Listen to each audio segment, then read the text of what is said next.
सा कलर आ गया उसका। स्ट्रॉबेरी का कलर तो बहुत खूबसूरत होता है ना, और ये इस तरह कलर इसी तरह रहे, इसीलिए मैंने इसमें कोई क्रीम वगैरह यूज नहीं की। चाहे तो आप क्रीम के साथ भी इसको यूज कर सकते हैं। अच्छा, क्रीम के साथ भी बनाया इसको क्रीम के साथ करें तो वो क्रीम एंड स्ट्रॉबेरी सॉस बन जाती है, वो भी एक सॉस है। जबरदस्त।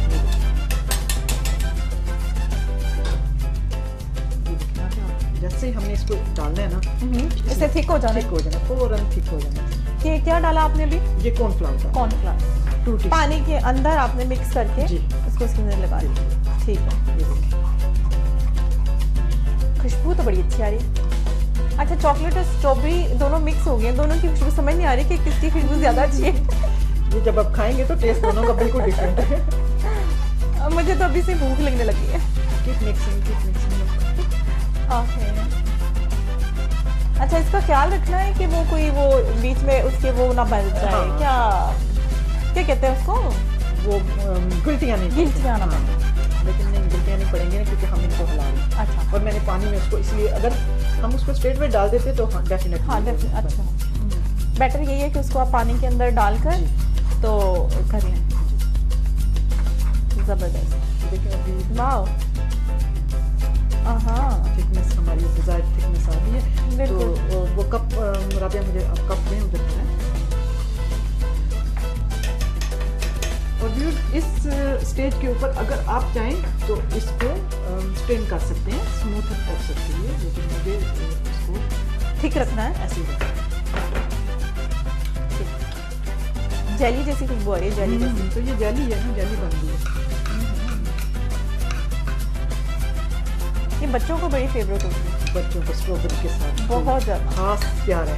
अच्छा, अगर बनाना डालना के साथ हो, और स्ट्रॉबेरी के साथ। बनाना डालना हो तो उसको भी सेम इसी तरह मैश करना होगा। लेकिन बनाना इसमें नहीं डालना, बनाना वो हम उस दूसरी वाली रेसिपी में डालेंगे। ठीक है, इसमें स्ट्रॉबेरी ही डालना। जी, इसमें स्ट्रॉबेरी ही डलेगी। चलिए, जो देखें कितनी जल्दी में हमारी एक दूसरी रेसिपी भी तैयार हो गई। सॉसेस हमारी तैयार हो गई हैं। अब राबिया हम चलते हैं अपनी मेन रेसिपी की तरफ। जी व्यूअर्स, अभी क्या बनाने लगे हम? अभी हम बनाने लगे चोरस। जी, चोरस। तो उनमें जो इंग्रेडिएंट्स जाते हैं व्यूअर्स, मैं आपको इंग्रेडिएंट्स पहले बता देती हूँ कि ये जो है ना, ये प्लेन फ्लावर है, ये 1 कप है।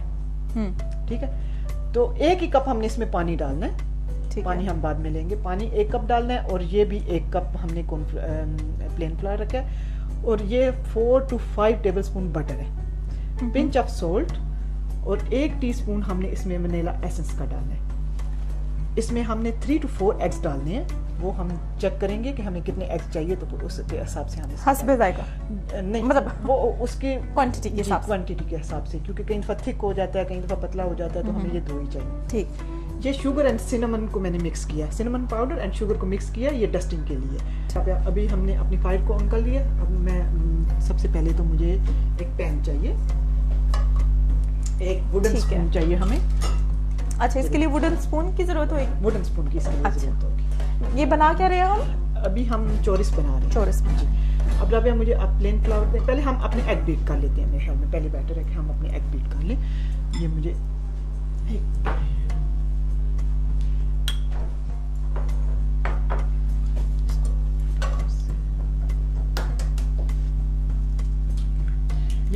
अभी हम 3 एग रखते हैं, लेकिन ज़रूरत पड़ने के साथ हमें ज़्यादा भी हो सकता है, हमें ज़्यादा एग चाहिए होंगे।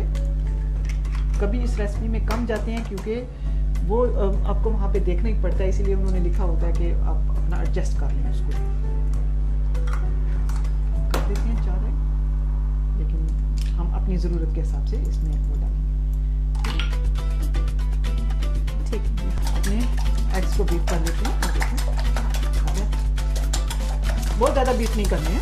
हाँ, थोड़े करने हैं बस। हाँ, ये नहीं कि आप ऐसे नहीं करने जैसे आप सूफले के लिए बनाते हैं, बस मिक्स हो जाना चाहिए। एग वाइट और एग योक जो है ना, वो मिक्स हो जाना चाहिए। अच्छी तरह से मिक्स हो जाए, जैसे आपको बहुत ज़्यादा करने की जरूरत नहीं।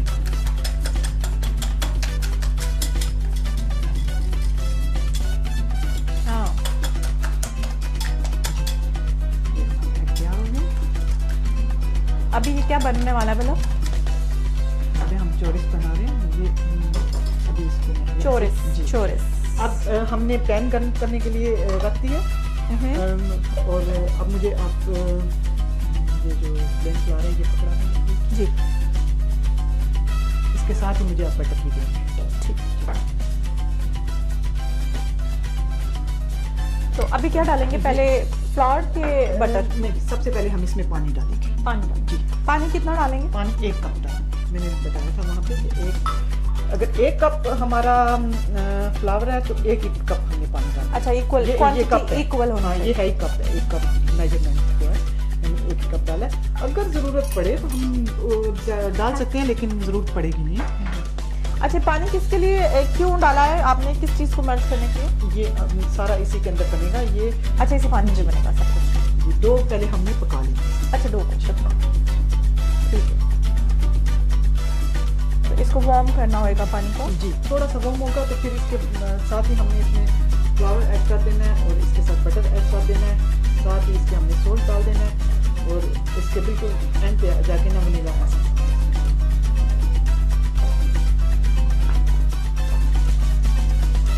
अच्छा, ये पानी थोड़ा सा गर्म हो गया। ये बेसिकली जैसे हम वो चौकिस पेस्ट्री बनाते हैं ना, फ्रेंच में बहुत फेमस है, ये बिल्कुल वही डो है उसका। हाँ, जो हम परफेक्ट रोल्स बनाते हैं और शू पेस्ट्री बनाते हैं, ये बिल्कुल वही डो है, लेकिन इसको ये फ्राइड वर्जन है, बस ये फ़र्क है इसका, और इसकी शेप डिफरेंट है। तो बहुत पॉपुलर है कंट्रीज़ टू कंट्रीज़, इसकी वेरिएशंस हैं, लेकिन ऑलमोस्ट बहुत सारी कंट्रीज़ में, यूरोप में बहुत खाया जाता है, पोर्टुगल में, फिलीपीन। ये देखिए पानी हो गया जी। अभी ये 4 टेबलस्पून to 5 टेबलस्पून है बटर, ये हमने इसमें डाल दिया। ठीक। और इसके साथ हमने ये जो इसका भी हमें इसकी ज़रूरत पड़ने वाली है। अच्छा, ये 1 कप फ्लावर मैंने आपको बताया, ये 1 कप फ्लावर है हमने इसमें। ठीक है। ठीक, पानी के तो बटर के बाद फ्लावर इसके अंदर डाल दी, तो उसको मिक्स जी। ये अब मुझे सोल्ट दें ज़रा, पिंच ऑफ सोल्ट इसके अंदर डाल दो जी, 1 पिंच, 10। That's it। बस थोड़ा सा इसको करने के लिए। और वनीला एसेंस को भी करीब लें। ये देखें, ये साइड से छोड़ देना चाहिए इसको, इस हद तक होना चाहिए। ये देखें, ये जब अपना आप साइड से छोड़ दें, हाँ, अच्छी तरह से मिक्स करें और इसको साइड को छोड़ देना चाहिए। साइड को छोड़ देना चाहिए, मतलब ये कि पैन की साइड को छोड़ देना चाहिए और एक डो में तब्दील हो जाना चाहिए। देखिए दोबारा ये, इसलिए इसको डो पेस्ट्री भी कहते हैं। ये देखिए, हाँ। ये दोबारा डो में आ जाए। और मैं आपको बताऊंगी कि एग्स 3 to 4 क्यों कहा है, क्योंकि वो हम आस्ता आस्ता इसमें डालेंगे जब तक कि वो उस शेप में आ जाए, डिजायर शेप में जिसमें हमें चाहिए हम। अच्छा, ये देखें, बिल्कुल एक डो किस जैसे पिज्जा स्टाइल। जी, पिज्जे की डो जैसे बनती है। पिज्जे की डो गूंद के बनती है। अच्छा, वो उसमें खमीर डाला जाता है, उसको पकाया नहीं जाता, बस ये आपका डो तैयार हो गया। ये देखिए, वो डो से मुझे ना पिज्जे की डो ही याद आती है। अब ना ये मैं इसमें 1 टीस्पून सिर्फ वनीला एसेंस, ठीक, वनीला। ओके, अब बेशक इसको आप फायर को बंद कर दें। ओके, अब इसको ना हमने थोड़ी देर के लिए ठंडे होने देना है, फिर हम इसमें एग्स डालेंगे, क्योंकि अभी अगर हमने एग डाला तो ये पकना जी। ठीक है नाज़रीन, डो तो रेडी है। ये देखें, ब्यूटीफुल। अब हमने इसमें एग्स डालने हैं और इसको उस शेप में लेके आना है कि हम जब इसको पेस्ट्री डो में डालेंगे, पेस्ट्री बैग में डालेंगे, तो फिर इसको पाइप करने में आसानी हुआ। बस अब हमने वो इसके उस शेप में इसको लेके आना। ठीक है, ये देखिए बन गया। थोड़ा सा ये ठंडा होगा ना, फिर इसमें एग डालेंगे, फिर हमें इसी शेप में इसको लेके आना है। फिर से इसी शेप में आएगा एग्स डालकर भी? जी, एग के साथ थोड़ा सा पहले पतला होगा। अभी ये थोड़ा थिक है, इसको थोड़ा सा पतला करना है, तो हमें एग के साथ इसको पतला करना है। अभी ये थिक हो गया। अभी गरम है? हाँ, अभी गरम है ना, तो इसको ठंडा करना है। मीनवाइल हम ये चीजें यहाँ से हटा देते हैं। खैर ये सोचिएगा कि घबराना नहीं है। अगर कभी आपको लगा कि इसके अंदर आप ये बहुत पतला हो गया है या ये बहुत थिक हो गया, बहुत थिक हो गया तो थोड़ा सा पानी, जब इस शेप में आना है तो बहुत थिक हो गया थोड़ा सा पानी डालें, पतला हो गया तो थोड़ा सा और फ्लावर ऐड करें। यही इसकी रेसिपी है कि वो कहते हैं कि कीप लुकिंग, इसको देखते जाएं आप, तो ये नहीं सोचेंगे ये खराब हो गया, खराब नहीं होगा। अगर थोड़ा सा ज्यादा आप इसमें फ्लावर डालेंगे तो ये ज्यादा बन जाएंगे, इसमें खराब होने के कुछ चांसेस नहीं होते हैं। अच्छा, जैसे केक है तो उसके अंदर अगर आपने ज्यादा फ्लावर डाल दिया तो हो सकता है उतना राइज नहीं करे, लेकिन इसमें आपने थोड़ा सा और आटा डाल दिया और एग के साथ आपने उसको ठीक कर लिया तो ये बिल्कुल ठीक हो जाएगा। अब इस स्टेज पे आके, ये मैंने इसलिए इधर रखा था, इसके साथ थोड़ा थोड़ा करके थोड़ा एग डालना है उसको, क्योंकि आपने चेक करते जाना है उसको कि वो हाँ।